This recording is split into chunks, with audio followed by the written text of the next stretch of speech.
following oral history interview was conducted on November 7, 1992 at Midway Island. The time was approximately 2 p.m. The interviewer is Mr. Daniel Martinez, historian with the National Park Service.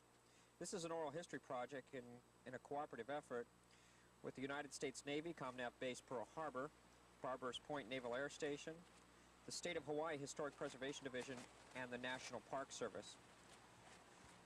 Could you please state for me your full name? Raymond Howard Pryor. Howard was my father's first name. And could you spell that last name for us? P-R-I-O-R. And your age, sir? I am 68, will be 69 the first 6th of January. And your present address? 569 Tuna, Corpus Christi, Texas, 78418. Where were you born, Mr. Pryor? Pheonix, New York. And what day and year? 1 January 6, 1924. And how many kids were in your family besides you? 3. And how, I'm in the middle.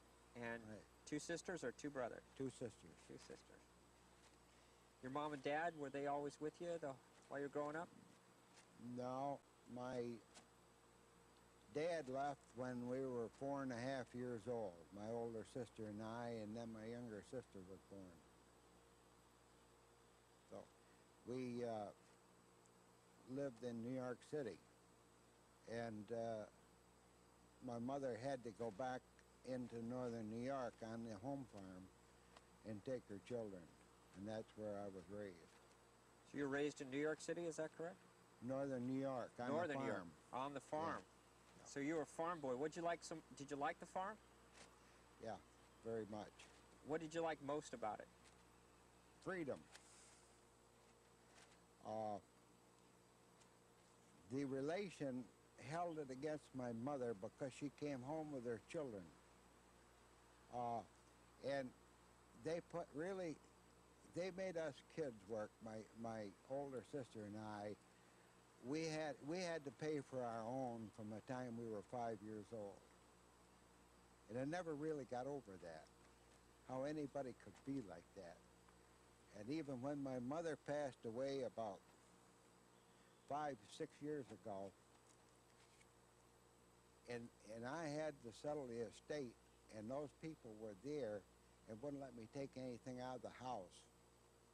They said, you came here without anything, you will leave without anything.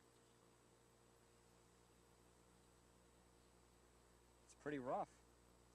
Right. And that's why I was just finishing my 3rd year of high school. Had just turned 17, and I had to get away from there before they kill me. And I joined the Marine Corps. Well, when I was just a wee one, it was what they call Rathbun Mills. They had sawmill, cider mill, grist mill, everything under water power. And my mother would come looking for me, and they would have me down under that huge saw at the sawmill, stowing sawdust away from that blade. And I was probably 5.5, 6 years old. Wow. They didn't think anything of it. We're going to stop right here. What do you know? You're too clever. Let's check a playback, Peter. They're going to check a sound playback. Just Okay. to be safe. Like that, I'm getting my focus. And I'm rolling, the red light is blinking. And we are... Okay, action. Let's try it. I'll just see what... Ray, can you describe to me your childhood growing up and what that was like? Well, we lived down in New York City. It was tough going. It was in the winter time that I remember. We're talking back when I was 4 years old. And there was my older sister and myself. She's a year and 4 days older than I am. And my father left, and she was going to have a child, which was and my younger sister. So my granddad came down from the farm from northern New York and took us home on the farm to live, where we grew up. What was life like on the farm? They were a funny family. You had to earn your own way. They always held it against my mother because she had to bring her family home to live. And they made us earn our own way from the time we were 5.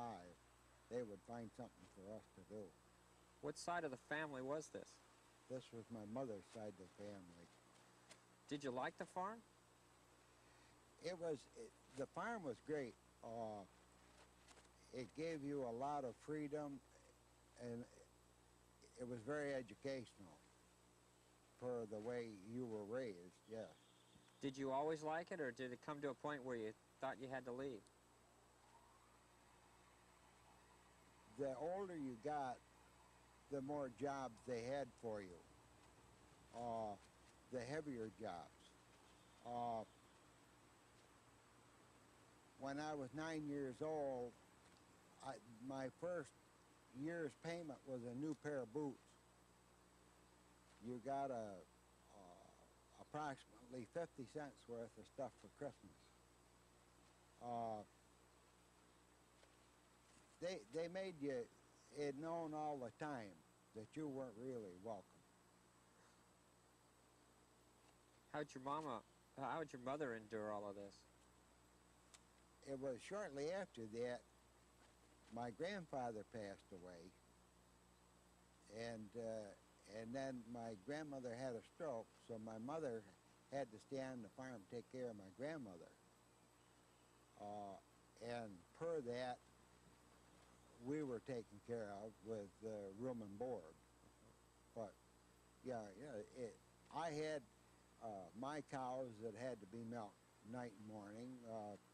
There was a couple of winters that we lived on the rabbits I caught trapping, and so on and so forth. These people all had money, but they weren't about to spend it. That was during the Great Depression, wasn't it? Right after. Right after. Yes. Why did you leave the farm? I had, this was in,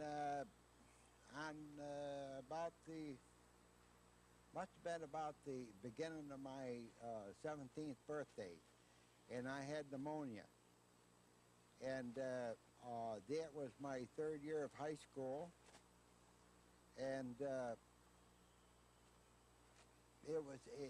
a lot of the local boys were going in the service, and I'm kind of venturesome, and I had applied at the Marine recruiting, and the fellows found out that I was 17 years of age. He said, you have to be 18. So that kind of knocked that in the head. As I was going out the door, he whispered in my ear, you can become 18 if you want to. So I went back home and thought it over. My mother said, yes, I'll sign the paper. So as far as the Marine Corps is concerned, I was born 1923, not 1924. Why'd you choose the Marines? More venturesome. Was it? Definitely.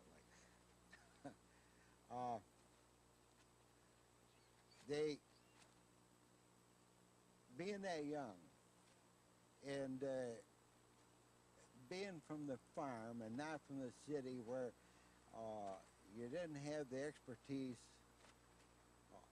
really all you knew was farm life and animals and stuff like that, and how to hunt, which was my big deal. And I went to Syracuse, New York. I think all told were about 3 days on the road before I ended up down in Paris Island in boot camp. Would you leave from Syracuse? You went to the recruiting station at Syracuse, or? Yeah, yeah. And they shipped you on down to Paris Island. Right. What was your first impression when you got out at the recruit depot there? They made it very obvious that I was overweight, under height, underage, all the no-nos with the Marine Corps, but I was determined that I was going to make something out of it. Like I said, I still lacked 3-4 months high school to get my diploma. One of my jobs as a child was to keep the water tanks. We had a huge summer camp on the lake, and I worked with pumping water up. I had to make sure that it met specifications and stuff like that. And so when I came out of boot camp, they had just started a new water purification distillation school in Quantico, Virginia, right on the Pheonix River. So they shipped me right up there. Were they aware of your expertise, or Yes, yeah. you had made it known that you knew a little bit about that?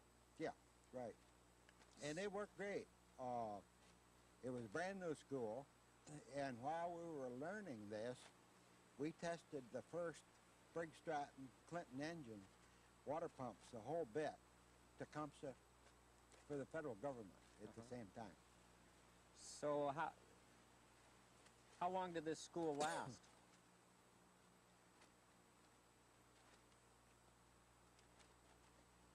Yeah, it would have been in May. It must have been at least 2 months. I don't remember What exactly. kind of things did you learn? Did you? You had to, we would run engines until they broke. And then we'd mic everything and find out why. Did we have the wrong kind of oil? This type of thing. How many hours? And those new units were fantastic. It was all distillation. Explain the term distillation to me as it was explained to you. In order to distill, you've got to form steam, and then you've got to have a way of breaking that down quick to condensate into water. And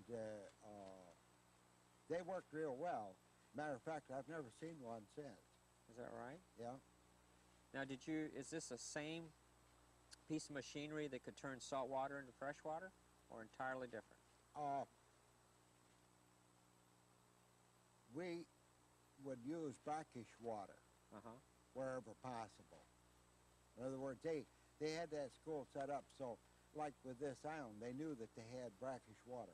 Could you explain the term brackish water? Brackish water is water that isn't fit to drink, but it doesn't have the heavy mineral content, and it's easier to work.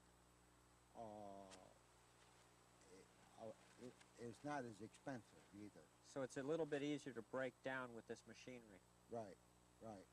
So you were on the cutting edge, so to speak, of this new technology that the Marine Corps was adopting. Right, right. And it was a quirk. Everything in my life is a quirk. All of a sudden, everybody in class is flunking. And I gotta do a good job. I want this. I gotta do it. I'm a little bit slow at times, and come to find out, anybody that flunked got to take one of these embassy guards. And that's why all these other guys were flunking, deliberately flunking, to get embassy guard. That got through to headquarters, boom, you're going to pass irregardless now. But somebody knew that time was critical. There probably were 10 or a dozen of us that graduated out of the first class. And what year was that? 41, spring of 41. Because we packed our things and they put us right on any train they could get going across the United States. We ended up in Mare Island, San Francisco. They were holding the Lexington for us. I think there was 7 of us that left on the Lexington. They scooted us across the bay, and we no more walked on that ship. They shut the door, and the captain had her backing out of the dry dock. We scooted down to San Diego. They put 12 tanker loads of fuel in that ship. And that was when she set, I believe that was when she set the speed record for their size to Pearl Harbor. Now, what was your rank at that time? Private. Did you have a special rate, or did they call you something No. special? No, you're just a private in the Marine Okay. Corps So for at least a year. you just had a job you had to do, and that's Absolutely. it. Okay. Absolutely. So you get to Pearl Harbor. What happens next? We had 8 hours. And they had this thing apparently set up right from the word go. There was 2 banana boats set there. We call them banana boats. I don't know. They were islanders, I believe, of some kind. Transports? Yeah. They gave us, like I say, a few hours for whatever it was, downtown Pearl, whatever. Liberty? Liberty, yeah. And handed your orders, and I know I got into a squad car, and I went down, and I was headed for Wake Island. And I was halfway up the gangplank, and another squad car comes down, says, "Pryor, get your butt off of that one, get on to this one. This one's going to Midway." The guy on Midway has been there longer than the guy on Wake, so you're going to go to Midway instead of Wake. Wow. Only years later did you understand how that quirk worked. Absolutely. What happened to the guy on Wake? Do you know? No idea. No idea. There had to have been 4 or 5 of the guys that came out with me on the Lexington that were hung up in Pearl Harbor. And where they went, I have no idea. When you came here to Midway, what was your first glimpse of what this place looked like? I was so sick by the time I got here. We hit a typhoon between here and Hawaii, and we were pitching, the crew said we were pitching at 45 degrees. And I think they said, I think it was just to scare us, but they said the ship crashed because you could hear it give, and the oil was running right across the deck. And after the 3rd day, I think we were 6 or 7 days. After the 3rd day, I was so sick, I got my pad out and laid it right flat on the deck, and the waves would break over me, and each time I'd say, "Oh, Lord, let it take me over the side." When I pulled into this slot out here, you saw nothing. Well, what was the nothing you saw? Just a little, like a big wave somewhere. And we came in and we tied up at the dock. Nothing. There must have been another guy with me. And what he was or who he was, I was just so sick. And we took our sea bags and we came off the dock and stood there and waited. And then out of nowhere comes this old 38 Ford truck with the big balloon tires scooting across the top of sand. Must have been right down here. Right over here somewhere. And you boys want to ride up? So we threw our suitcase, our sea bags on, and we went up, and they assigned us a tent in the tent area, and took us right over, and this is what you're going to do. And a couple of guys had been working on the... Hold on just a second. Would you like a drink of water? I would. There you are. Thank you.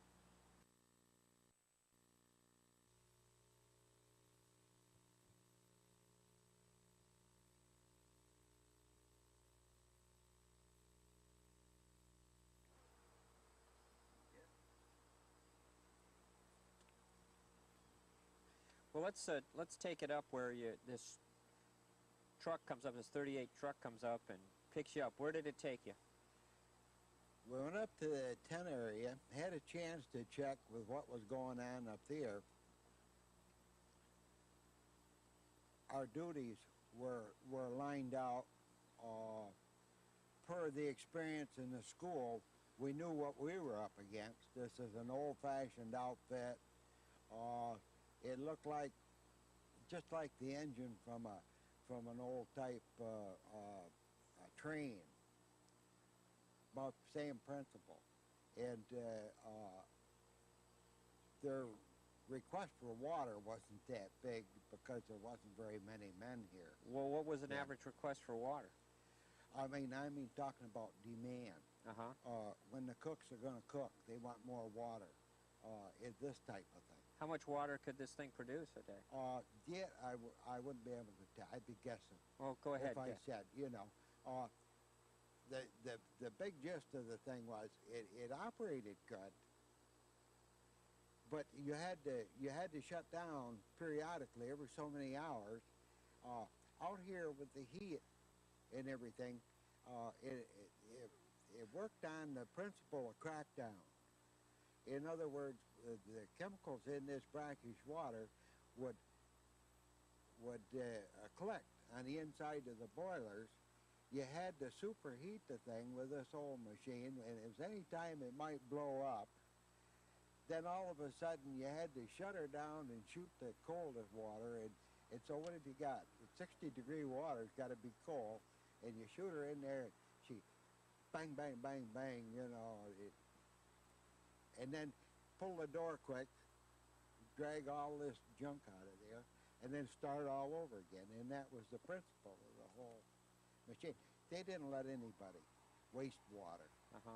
They kept a Lister bag full in the compound. People filled canteens.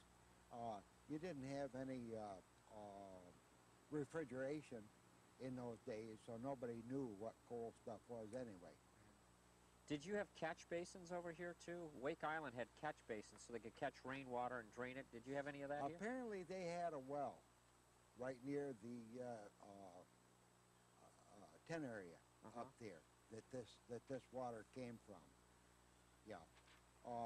They worked good. Time. They wanted to make sure that you didn't lay around. You had a lot of time on you. You weren't going to go anyplace. You're going to be here for months.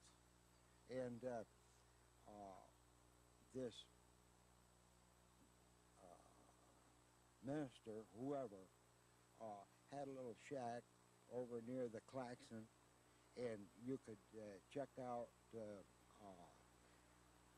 scuba equipment. Not scuba equipment like it is today. A set of goggles and a spring-loaded fish spear was nothing more than a rubber band. And they worked excellent. I couldn't believe as good as they worked. But you had this, I think we were up at 5, had breakfast at 6, say, and then at 7 to 11 you worked. Then that was it for the day. So every, what was it? Every other week or whatever, you went to your assigned gun, and then most of them were 50s. Or, I mean, some of them were 3s. What was your 30s. assigned gun? The 50 that sat right down here on this break wall that run right out here by that building. Now, were you trained on those guns here, or were you trained on them back at Paris Island? Well, you knew how to operate them, but you never had a chance to fire them, in which we did here. And you went one day every couple of weeks, I believe it was, and you cleaned it all up. They pumped water through it. Somebody went up with the duck and went around with a sock, and we fired on that.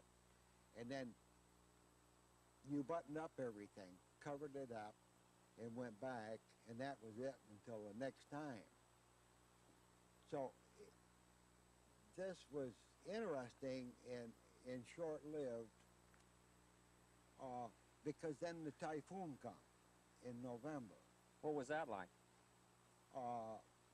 it was dark, constant rain. They told us the island was going to go down, and they come up with a truckload of sandbags, and we worked all night long. Nobody could sleep, and you sandbagged all the old shacks to keep them from washing away and stuff, and it never got as bad as they thought it was going to, or turned or something. And how high the water got up the beach, I haven't any idea, but it only had to come up there about 10 feet, and she was in your bed with you, you know. Yeah. So, that pretty well covers it up until December the 7th. Well, let's switch over to that. Did you have any idea of the deteriorating world situation that war may have been approaching the Pacific? Did you guys, or you talk about it or anything? There's no doubt. There's no doubt, but the colonel knew something. How about you? Ordinary private know anything about that? No, not really. And being as young as I was, and you got to keep in mind that I'm in with a bunch of people that have been in the service anywhere from 10 to 30 years. And they're a bunch of tough dogs. And you had to toe the old line, or they were all over you. Yeah. Did you get newspapers out here or magazines that you could be reading what's going on in America? It was so short-lived that you never had a chance. See, yeah. The big deal was if a ship was going to stop by and leave something different for the PX, that was the big deal. Yeah. What did you guys do in the pre-war days for recreation? What, besides the diving that you did, what'd you like to do? I exercised. I was always exercise nut. Yeah. Even after the war started, they moved up to the Marine barracks. I put up my own set of bars up there and worked out all the time. Yeah. And of course up there we had a handball court and a tennis court. And a couple of the other fellows, and we'd be at it every day. Yeah. So you liked sports? Yes. Did you ever take your hand at any gambling, poker, or crap game? The cooks, they were the only ones that I associated with, really. And the gun crew stuck by themselves, and so on and so forth. The cooks, after payday, would have some real raunchy poker games. And like I say, they're old-timers. You know, every one of them was a corporal on up. So, you know, that guy's got 5-10 years in the Corps. They were out of China, Gitmo Bay, and the whole works. Yeah. Yeah. So a young fish like you go into a card game, you got to watch your P's and Q's. Is that what you're saying? Oh, there's no doubt about it. They just love that new money. Well, let's go to December 7th, 1941. How did you hear about the attack on Pearl Harbor? Sunday was a big day. Nobody's going to bother you. That's the one day that you can stay in your bunk if you want to. But irregardless, I'm not sure of the time when that klaxon went off. But there's something around 6 o'clock that sticks in my mind, or between 6 and 7, something like that. Because when that thing went off, we all come running out, and they told us what happened, to get dressed and lined up at the ammo shack and draw your ammunition. Did you realize at that point that this was a real thing and you were at war now? Oh, definitely. Why you had that feeling that something was going to happen anyway. Why don't you wait right there? Hold on a second.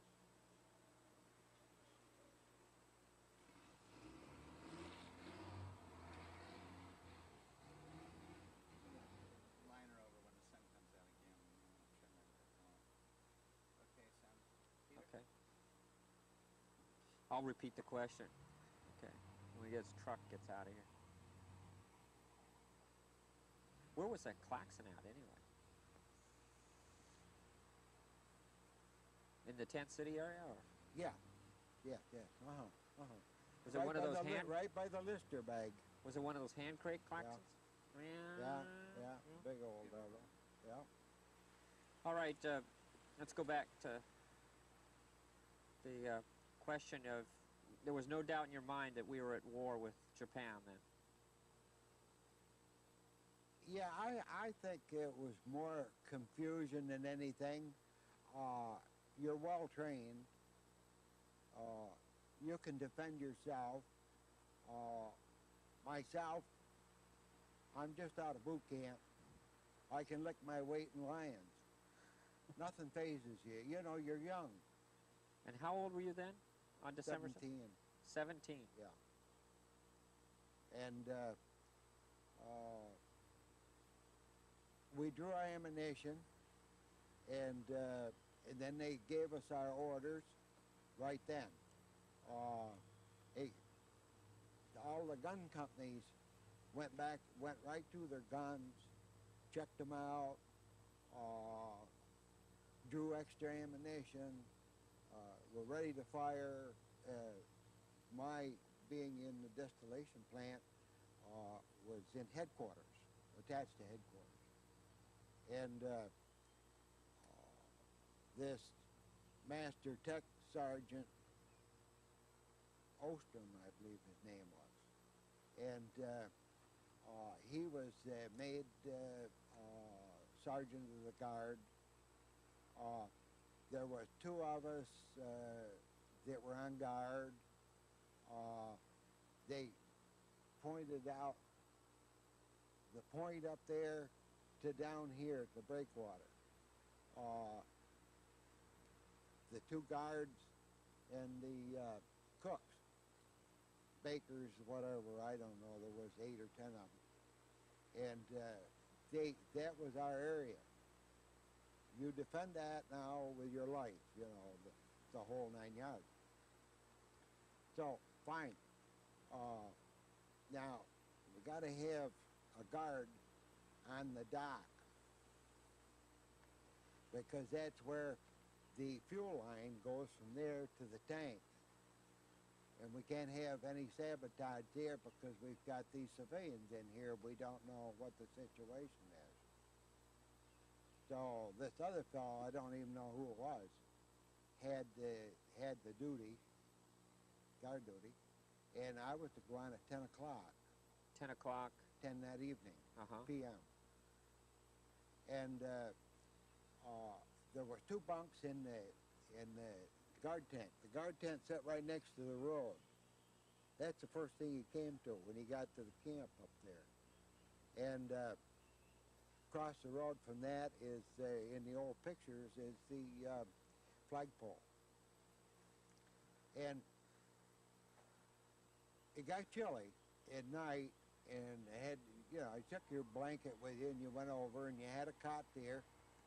And I took off all my clothes and folded them up and had them on the deck side of my cot, and my ammunition and my rifle and my tin Kelly. All of a sudden, right out of there's this flash and this noise, god-awful noise, and I don't know, right away you know you're under attack. And you wake up and you got them kind of clothes on, and I got out in the middle of the floor and I grabbed my pants and I going like this, and I'd fall down and I couldn't get my foot and my pant legs, and I'm wasting time. They can be coming ashore. So I grabbed everything in my arms and I headed right out through the QM building to the beach. It was just a matter of feet. And I run right all the way to water before I stop. This is no good.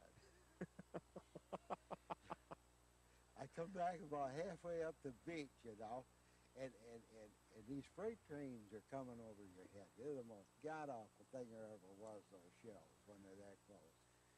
Did you have any idea where they were coming from? Could you see where they were being fired from? Not at that instant. I've got to get situated here somehow, see? And there was a big old bird set there. I remember quick, and I took her over about 10 feet. I went back because I figured she might have a divvy of some kind there. I still got to get my pants on.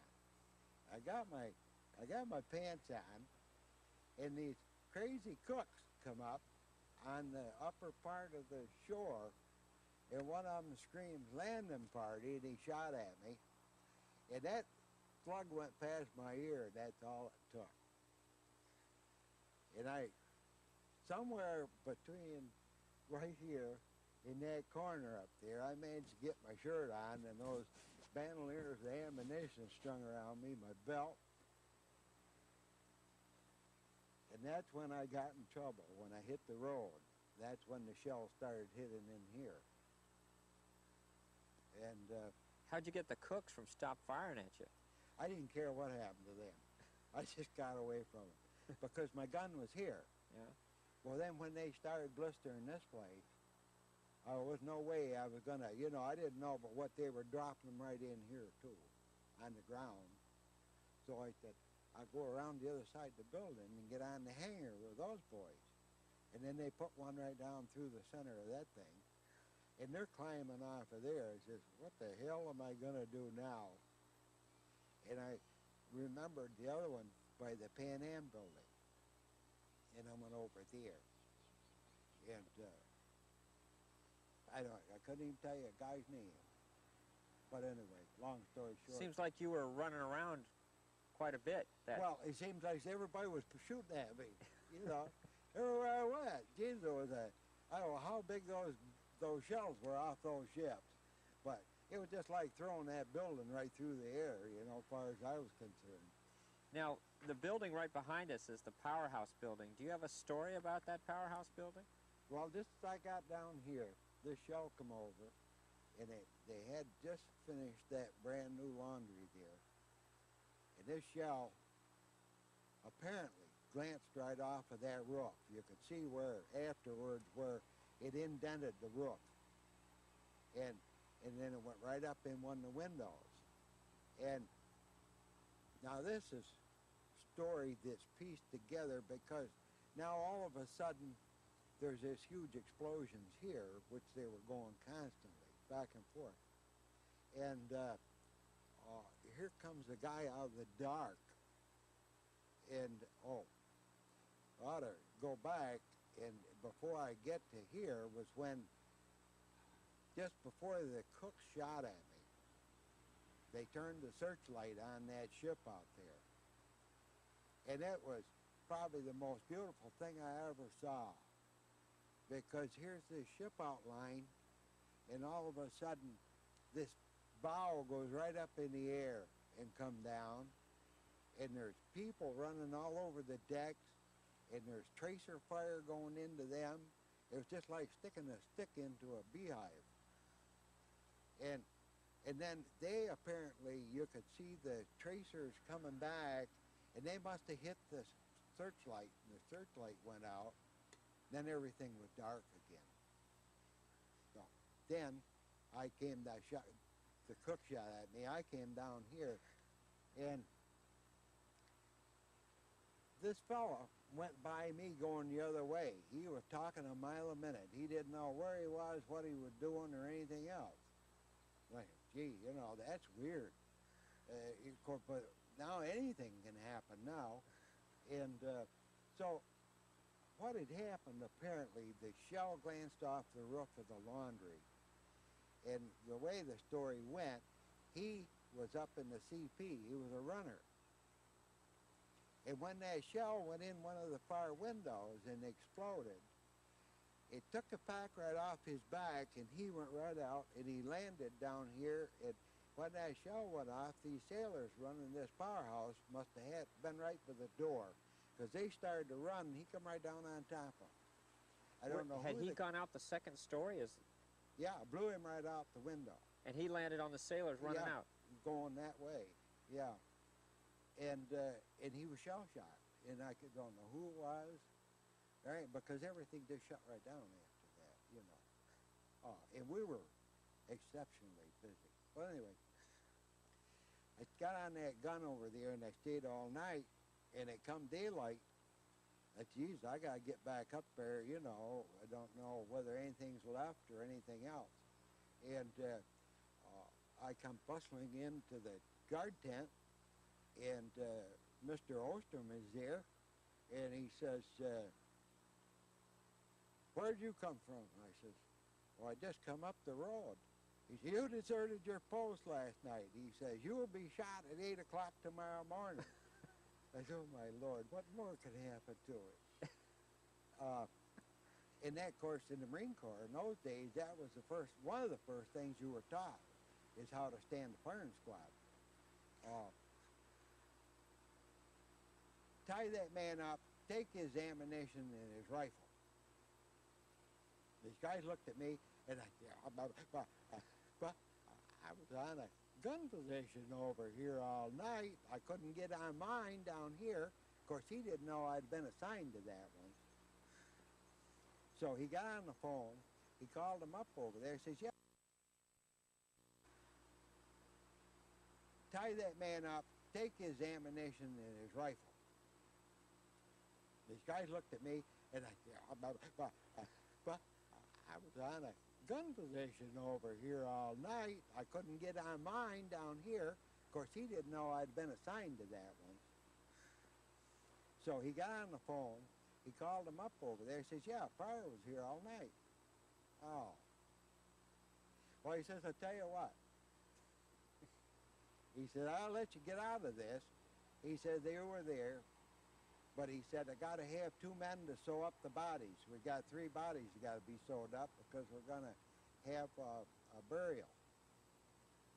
So he said, you and whoever the other guy was, report down to the torpedo shack, which is what? Right here, right there. It was right over here. Okay. And in the back of that, they had a cooler, and they had dragged those bodies in there.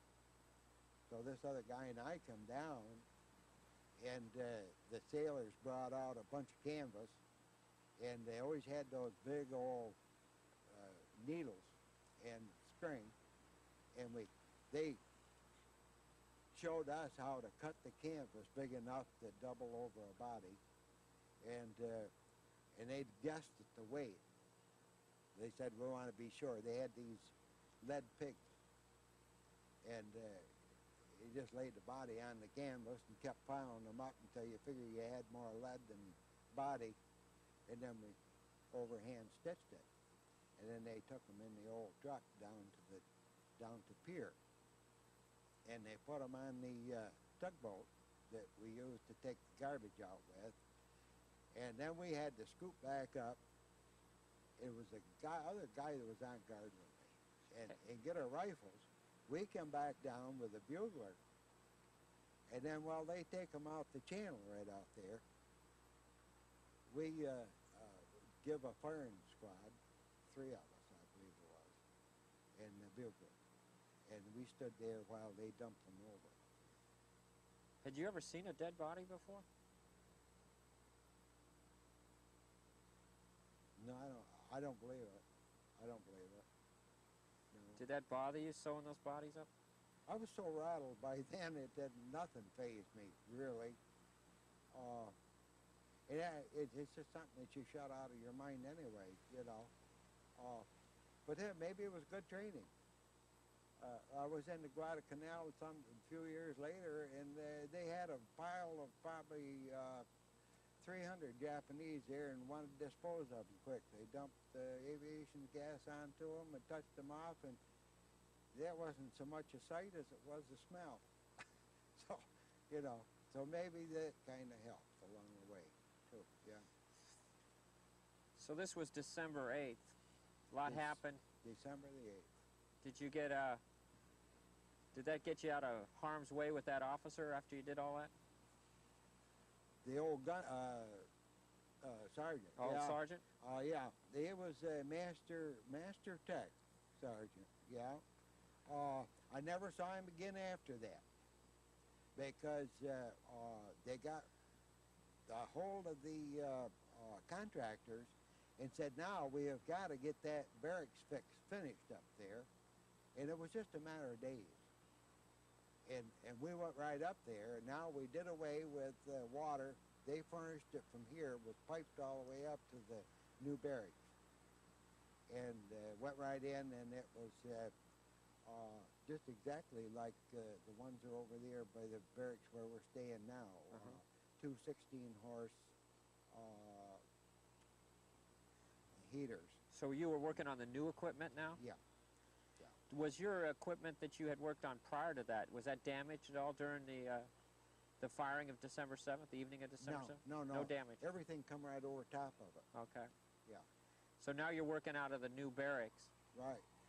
What was it like from December 7th to the Battle of Midway? Did you carry on like usual, or was it a little more tense around here? I know there were several submarine incidences. And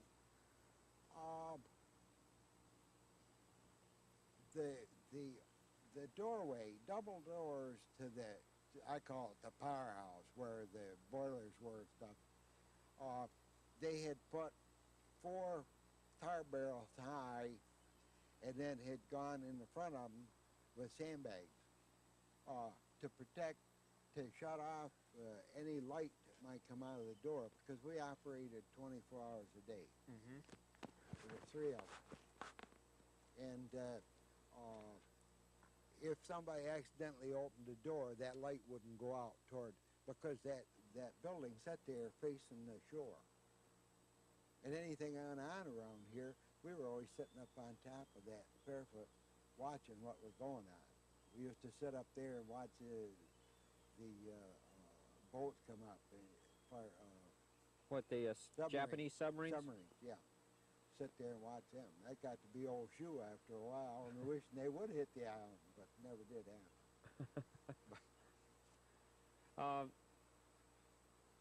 The events that leading up to the Battle of Midway, did you notice that we're starting to get a buildup out here just prior to the battle? Did you know there was something in the air that indicated there was going to be some kind of fight out here?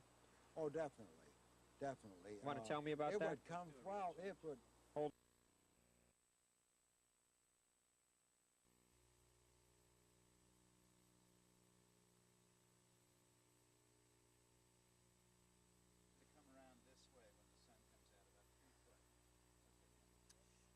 You were talking about the buildup that was occurring here prior to the Battle of Midway.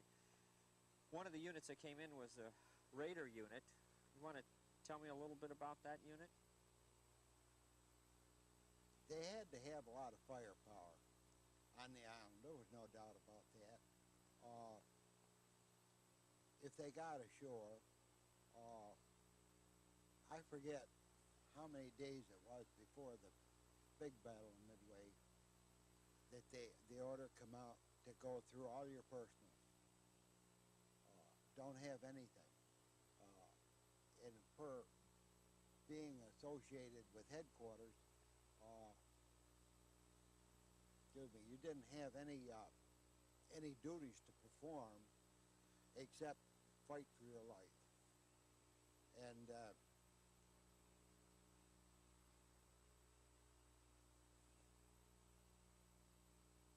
I lost my train of thought. Well, you were talking about they ordered you to take care of all your personal gear. I went through my stuff. All I had was 2 boxes of cigars and some orange juice. And just off the old barracks, the powerhouse, was a sewer entrance. And I knew I took them down in there, and that was my survival kit for the rest of the war. What the other guys did, I don't know. But we had orders to burn everything, get rid of it, because we're going down. They didn't want the Japanese to have anything that they could use against each person personally. Made you feel a little fatalistic, didn't it? Absolutely, yeah. There was no return. So really, it had a kind of an adverse effect on your life because now you aren't doing anything for the future. You're just prolonging death. what it amounted to. What about this Jimmy Roosevelt unit that came in, the Raiders? Can you tell me about them? Well, they were quite a cocky bunch. And they came in here and began to strut around, and they had some way of filing the Sears on their 45 so that they could fast draw. They had them, their holsters, so they'd go down their leg, and they were really John Wayne. They could whip them babies out and go to clattering ammo. A few of them opened their mouth to the effect that they came out here to save this island. Well, that's all it took. The fight was on. But anyway, it was ironic because one of the first things they hit was that oil tank up there. The reason, I understand the reason they hit that was so that the rest of their ships would have something to zero in on in the planes and stuff to get in here. And it was really putting up a smudge for about a day and a half, 2 days. Well, then it all died down. There was nothing but metal set there. And this plane came in, and we knew, I mean, word got around here pretty fast. And we knew something was going on, and they came up and they wanted some scrap wood and stuff and old oil. And it went down. But what had happened, they had to take pictures of Mr. Roosevelt while he was here and improve. And the damned old oil thing had petered out. So they built these photographers built this bonfire. And then they got him up on this pile of sand and this bonfire going down the back of it with the smoke coming up. And they took his picture. He was here, I don't know, 3-4 hours altogether, and they hauled him right back to Pearl. That was Jimmy Roosevelt visiting his troops on Midway. Well, let's talk about the Battle of Midway. Yeah. What was the day like? How did June 4th, 1942, what was your day like? This was the end of it. This was the ultimate end. Tomorrow, the next day, if you're alive another week, so be it. So, while I was checking out the galley and stuff, I had made it a point to go with one of the cooks when they went in the storeroom. And over in the corner, there was a case of lemon extract. And when he wasn't looking, I noticed that was 65% alcohol.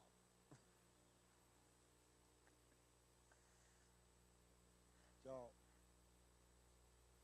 when he wasn't looking again, I had that case of lemon extract under my arm, and out I went and took it around into the firehouse. And we had some cokes that we'd accumulated. And so this other fellow that was working in the firehouse with me, we got pretty drunk that night. That was the night of June 3rd? Night of June 3rd. And we had orders from the colonel. We don't want any John Wayne stuff.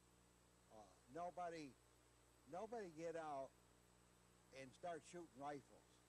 That only gives them something to shoot at, another target. The less people are seen, the less people are going to get hurt. And we're going to have you people when they come ashore with troops. And it really was smart thinking. We were supposed to got under cover in the bunker, but we got on top of it. Well, we were just enjoying things immensely. And absolutely nothing to do. We had a ringside seat, so we sat back to back on top of the bunker, big pile of sand, and watched the whole deal. Now, when you say the whole deal, how did the whole deal start? Well, first you saw these rows and rows of planes coming. And then you saw the first one explode. And then you saw another one go fishtailing down, and on and on and on. And you no more got over this, and then somebody's in on you. And we're sitting there, and these planes are going right by us. And this guy there all toothy and all this, they're laughing and they're grinning at you, this type of thing. And it just goes on and on and on. And then there's a big explosion here and an explosion there. And let me get this picture right. While all this is going on, you and this other guy are laying on top of the bunker? Sitting there. Sitting on top of the bunker. Back to back, so that somebody can't get at us either way. That's all. How long did this aerial battle go on? I have no idea. I have no idea in time-wise. But when it was over, it was over. And by then, I was pretty sober, leaving. And and I knew that plane had hit. I had seen it going down over by the end of the woods. And I said to this other fellow, I said, I'm going to walk over. Nothing's going to happen around here right away. Nobody's going to want steam. Let's walk over and see where that plane hit. And so there was just a path through the scaviola bushes from the barracks over to the point. And I don't know today, Bill, in the middle of this road was this body. And I don't know whether when these people got ejected out of these airplanes or what, you never found anybody hardly with any clothes on all the way through the war. Or maybe they didn't wear any when they flew those planes, I don't know. But here was this Jap, and he had just a black shirt-like on, and he's laying there deader than a poker. You know, you sucker, you're the cause of my misery. And there was a big old bird there with a beak on him about the length of one of these goonie birds. And I took it over and I rammed that beak up his ass, and we went on our way. Somebody covered that body up. I took a shovel out, and dug a hole, covered him up or something. But I went over and looked at that plane that it hit, and that was quite a sight and quite a stench, because that pilot was sitting right there running that airplane when he come in, and then when that plane disintegrated, he just cut his arms off and his legs off and his head off. And just his stump is sitting right there, just operating that airplane, and it's well burnt by now, Turned around my bag, and that was the gist of June the 4th. So that was your Battle of the Midway. That was my Battle of Midway, the whole deal. You commented that after the Battle of Midway, things kind of deteriorated around here. Are you talking about morale-wise, or? Oh, no doubt. Well, these are old people. They didn't fool around. They didn't want for anything. After the dust settled and they started bringing ships in and replacements and stuff, they would have one of their spies down here to the dock checking the boys out as they come in one by one. If they found one nice little curly-headed boy, they made sure that the word got around and he got it to get mess hall duty. That was their fucking for a while. When you say they, who are we the talking? cooks. The cooks. They always, I said, they didn't do without anything. So this winds to the story where the crews would come in out of the bushes, the men, in the evening, and they go into the barracks, and they had to make sure that they had hot water and stuff because they only had so many minutes to get in there, get a good shower, back up their dirty clothes or change clothes. They all each had a locker in the squad room, and then they'd get out of there. There's one thing, the first thing that you learned out here, if you drop a bar of soap in the shower, you left the son of a bitch there. If you walk from one building to the other with skivvy shorts on, somebody had their hand on your ass before you got halfway across. So that I didn't like to put up with this foolishness. I had a preheater in the back of this firehouse. I had my fresh water. I got out the tools and the pipe, and I made my own shower. It was super. You come in the front door, your lockers were lined up, your 45 always hung there ready to fire, and your hat, Kelly. I'd gone in the back. It was in the afternoon, right after a ship had been here. Now, these guys get to drinking aqua velva and all this stuff and swiping Pink Lady out of the torpedo room here, and they'd go right off the deep end. They'd go blind, they'd go every damn thing, but nobody could care. A lot of these guys were alcoholics. And I think that probably was the situation. But anyway, so I'd taken a nice leisurely shower. Everything's quiet out on the beach.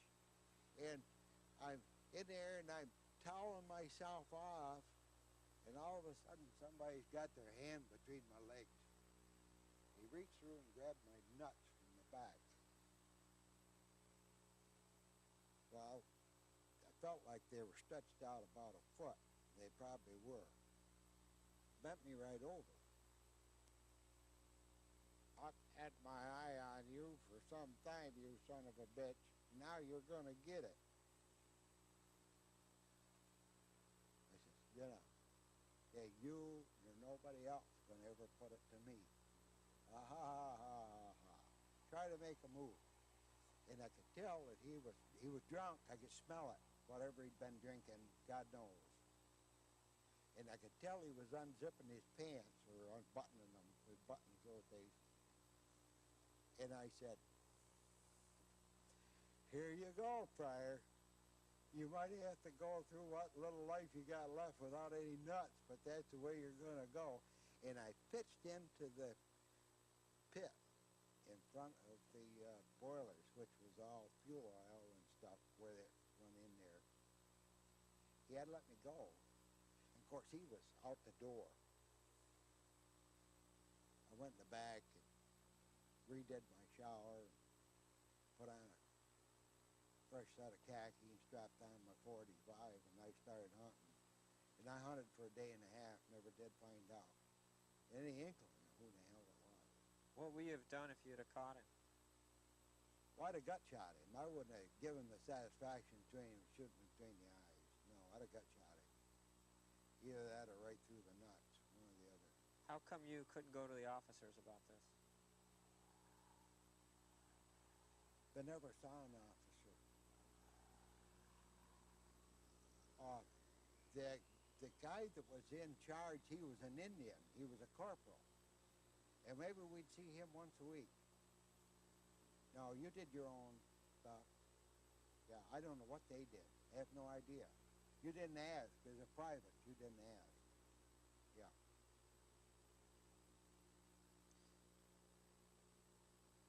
That's a pretty heavy story. Sure is. For a kid. How old were you then? 17 or 18? Still 17. Yeah. Did you lose your respect for the men that served here, the Corps, or what? How did that affect you? I began to understand. As time went on, I didn't get that horny out here. We had a letter that we passed around called Gloria the Modern Woman. And each man would take that for a week. And the first 15 times you read it, you wouldn't have to touch your tool at all. That's a Batacon. And like I said, these cooks always kept their eyes for a good little curly-headed boy to come off that ship, and they'd have him there. I could make wine in 7 days. I had a 5-gallon glass jug, and I could put a gallon of cherries in there, and sugar, and water, and I had it mounted. We lived out in the bushes. And right back of the shack, there was a pile of sand, and I had that half buried in the sand. And I had a piece of copper tubing from being working there, and I ran it out of the top with a plug down into a cup of water in the shack. In 7 days, that wine was ready to drink. And So you had a still going, huh? That was some party. So, hey, it's payday. We got some fresh stuff. What do you mean? Well, I won't name any names. So-and-so's shack. We got a boy that's going to service everybody tonight. Big drunk. So they started in. And that's exactly what they had. There were 2 of them set up on top of that bunker with bayonets, slashing birds. That was their big deal. They were going to put it to one of those birds if they could get a hold of one. I got as far as the door. And I heard this young fellow say to Rosie Heimel, Rosie had it like that. He says, Rosie, I can't take you, but he says, I'll jerk you off. And that's all it took. Believe me, they just did it. You know, I didn't, after that, I never wanted anything to do with it. It was really a turning point in my life. I don't know whether you want that on tape or not, but you got it. This is the first time I've told these things. How long were you here on Midway? I really don't know. Day-wise. When did you leave? I don't know that. Do you know what My year? My discharge says April. Of what year? 43. But all that I really remember was leaving here.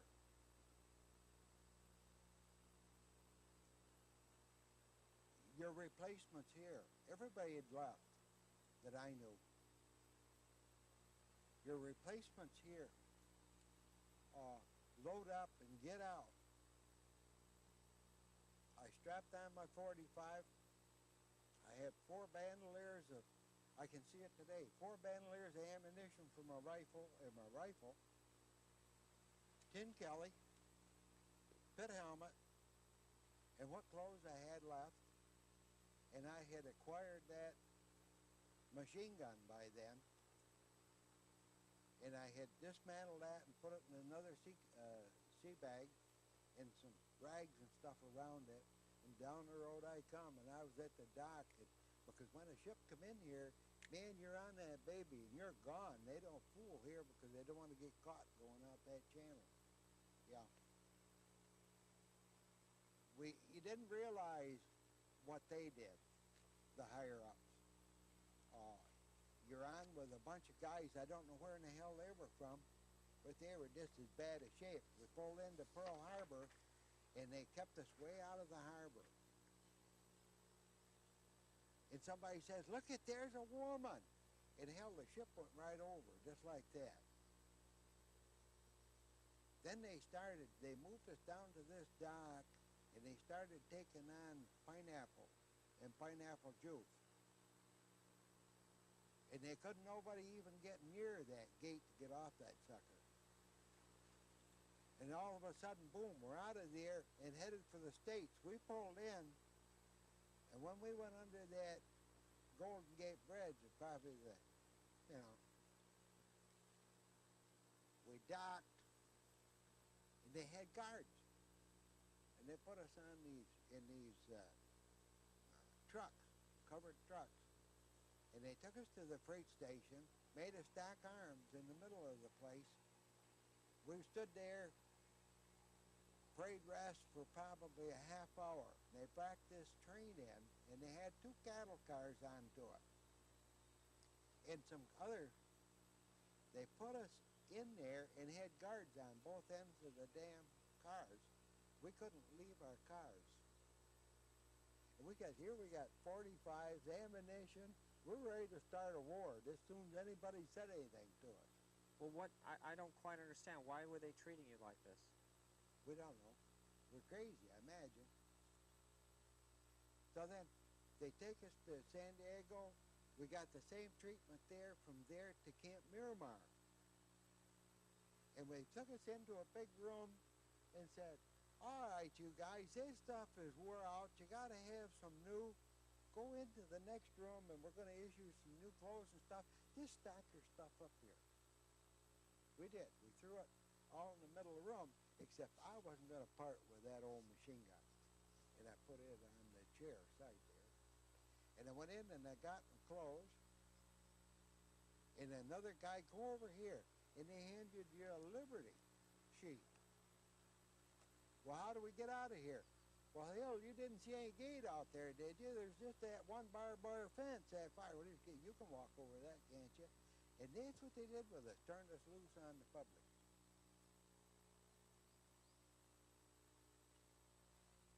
While we were gone, I think they give us something like 8 hours, 6 hours, you know. While we were gone, they confiscated all this stuff, except for our personals. And that's how I managed to hang on my old machine gun. And all of a sudden, in a matter of days, you're on your way home for a 30-day furlough. And I think those 2 pictures I got pretty well covered, because one of them was taken right at that time with a Goonie bird stare, and the other one is taken after you've had 30 days R&R. There's quite a difference. Well, your story is a little bit different than one we've heard before. Different angle. Yeah. Midway had a different effect on you. Yeah. Would you consider Midway a crossroads of your life as well? A change? A departure?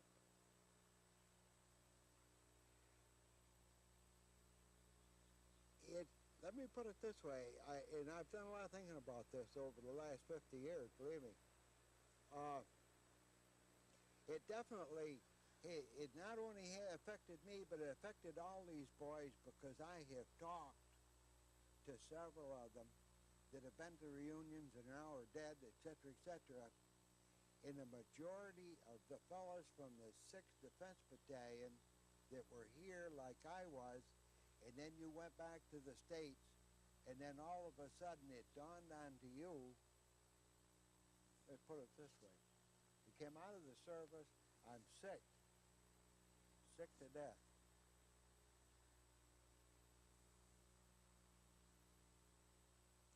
All I want's a home, a job, a family. You get married, the women aren't what you love. They've changed. They've been screwing around with all the 4Fs and et cetera, they're around, they've been having a ball. But you marry one. She doesn't want what you want. She wants a job, she wants money. So boom, so now you're out into the job market, you bust your ass to make a living. That didn't satisfy them. I was separated. There was a set of circumstances before that, but that's what actually basically happened. And it wasn't just me. I've talked to a bunch of the guys. Got married 2 or 3 times, and it never worked.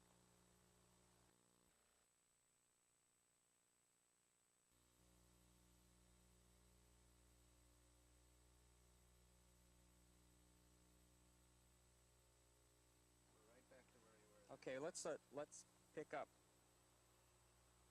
That where you were there. You were talking about slipping back into society and some of the problems you had personally with all of that. So much had changed after World War II. What did you learn from your experience in the Marine Corps, both good and bad, do you think? You've got to fight for your own.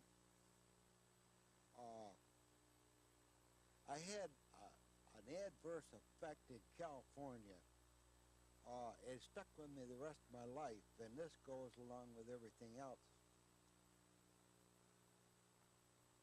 When I first hit Miramar, that second night, I went up to, there's a little place just north of there, used to be 101 Del Mar, and they had a big hotel there, and there was a bunch of movie stars and stuff hanging out there making movies and one thing and another, and they were kind of using it as a USO. Well, I used to be pretty handy on the dance floor, and they were having a dance contest, and this young lady come over and she said, "I'd like to get in the jitterbug contest if you'd get in it with me." And I said, "Sure, fine." We won the contest. Well, ended up I go home with her and her mother and stuff, and they're rich people, super rich.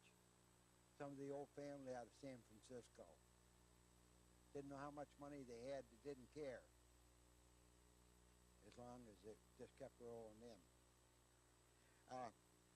Long story short, we become very fast friends. I had that machine gun with me. They took that, and they used to come down to camp with the town car and pick me up and bring me up. And I'd stay overnight, go back in the morning, this type of thing. They took my old machine gun and had their, the guys did the work around their estate, and he crated it all up and sent it back to my mother in New York. Was this a Thompson's? That's machine right. gun? How'd you know? I'll know a little bit about that. And she said, "We're going to have some guests tonight for dinner."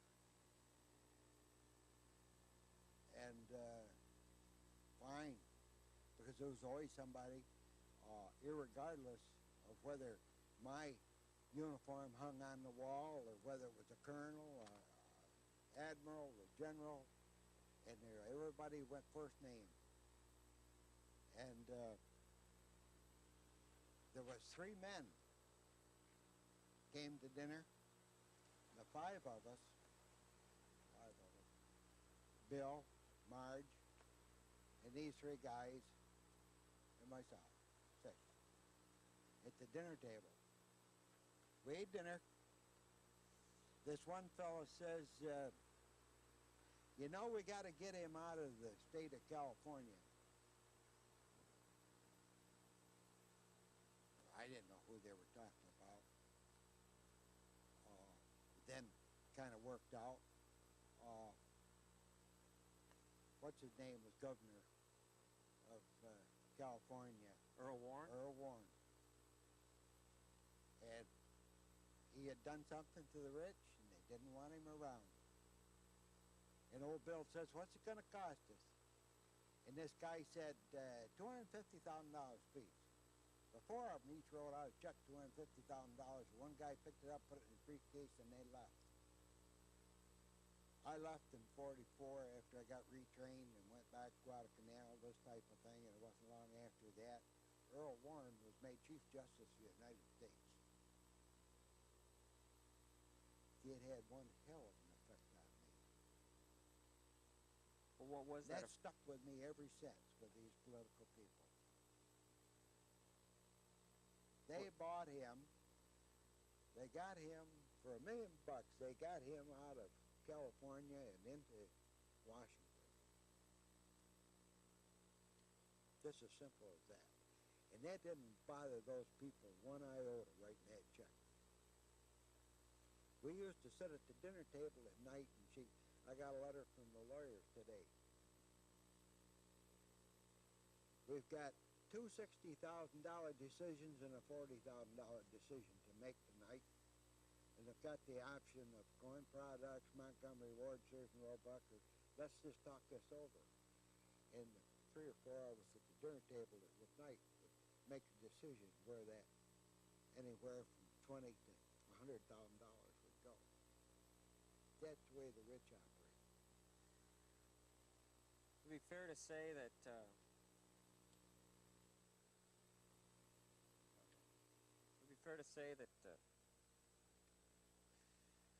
what you learned from your experience was cynicism and mistrust of a system that you had trusted before? Not really. I think there's a lot of things. But if you could summarize it, how would you summarize this experience in a few words? Knowing that and knowing, having a pretty good idea of what happened in Vietnam,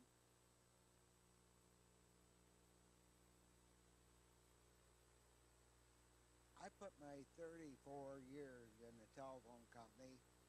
I worked at a job that I didn't like, but I wanted nothing more than a retirement. And what few years I had left, I felt I was just damn lucky to be alive. I should have been dead years ago. And I figured I'll just run with it and go see how far I can go. And I am still going. How do you feel about the Marine Corps after all these years? That's an odd one. You know, you'll never take it out of me. It's there. My brother-in-law was a Marine. My sister was a Marine. Despite all the hardships you suffered, you still My have nephew was a Marine. And he was blowed all to hell in Vietnam. They had to kill me. But he was doing what these politicians in the United States drill into the people. You're doing it for your country. And now that I sit down in Corpus Christi, and I know that the reason these young fellows are slaughtered in this country is for Texas oil and these rich people. That's exactly what it boils down to. But so be it. There's so many sheep in this country. And that's what it takes to lead them. Is somebody that can stand up there and say something or twist the screws with their money. Did you feel like a sheep in World War II? No. It was all my doings. Tickled to death that I got out of the damn thing alive. I have some of the most fantastic friends in the world. When I ended up on Guam, I lived with a native family down there for a year and a half. We have communicated since they have come to see me. I went with one of the girls. All of their children are college educated. You didn't say anything about the United States to those people. They'd slit your throat. Matter of fact, they all call me Roger. The old man says, Roger, I trust you. I think the world of you. But he says, if I ever catch you with your hand on my daughter's pussy, I'll slit your throat. I said, Pop, I agree with that, and I'll go with that. That's just the way it was. Why did you come back to Midway?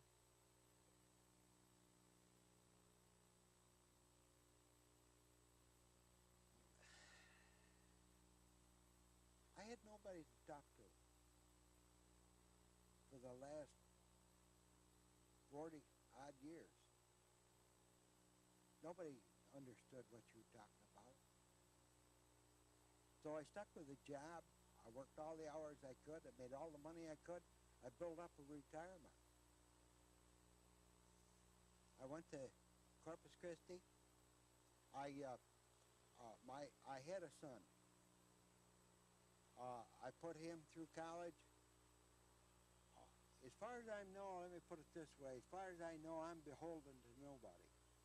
But why did you come And back? I don't know why I'm like that. Well, I went to Corpus Christi and I picked up a magazine and they're having a reunion of the 6th Defense Battalion in Minnesota.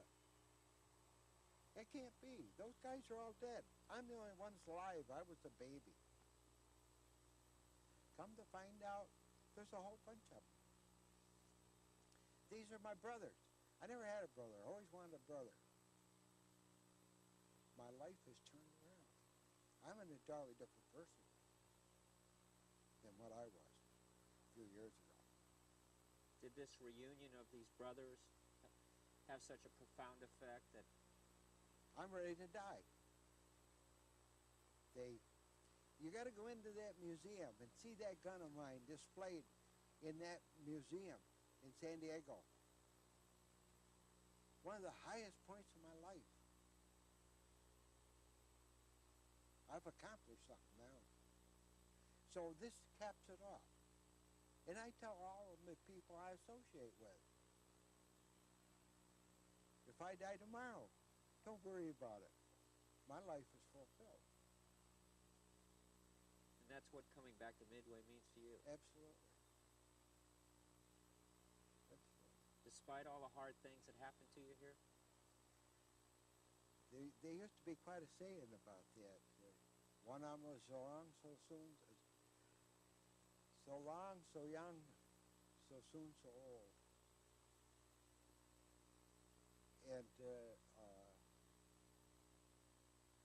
the dark days will soon slip away if you give them a chance, and just concentrate on the light days. That's my sentiment.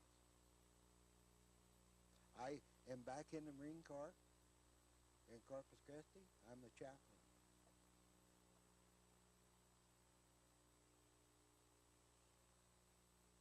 They're my brothers, and they're tickled to death to have me.